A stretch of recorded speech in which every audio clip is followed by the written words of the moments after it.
So nickel occurs naturally as an impure form, as an ore. It must be mined, extracted, and refined. This can be done in Russia, Australia, Indonesia, and Canada. And these are mainly used to make coins. Palladium is found in sulfide minerals in mafic igneous rock, and it's mined in Russia, South Africa, and Canada. And it's mainly used to fuel cells that power motor vehicles like cars or buses. And platinum is found in thin sulfide layers in mafic igneous rock, and it's found in very similar places. So for binary compounds, nickel's most common oxidation number is 2, and it mainly forms complexes with halides and oxides, and sometimes sulfides and selenides, but it can also form nickel dimers to 2. Palladium's common oxidation numbers are 4 and 2, and it forms complexes very similar to nickel as well as platinum when we get to that. And platinum, very similar to palladium, its common oxidation numbers are 4 and 2, and it forms complexes with the same ones as the other 2 elements.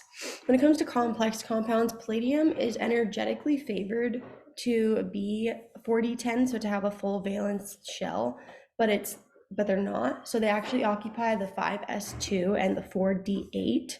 So if we can bond some halides or oxides, it will fill the d orbital shells in order to create the best catalytic converter for emissions. And nickel can actually form complex compounds with water.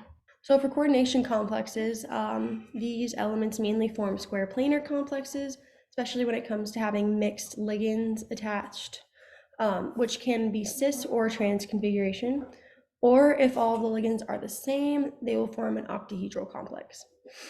Palladium also forms a complex with N-heterocyclic carbenes. For organic metallic compounds, nickel and palladium catalyze the reaction of these compounds with aryl or alkenyl halides to give the cross-coupling product, and this is mostly done through oxidative addition. And just some chemical highlights. Most D-block transition metals need heat in order to react with oxides, but palladium and platinum are 2 of only 4 elements that cannot have heat, and heat actually causes these metals to decompose. Another thing is that all group 10 metals are resistant to oxidation.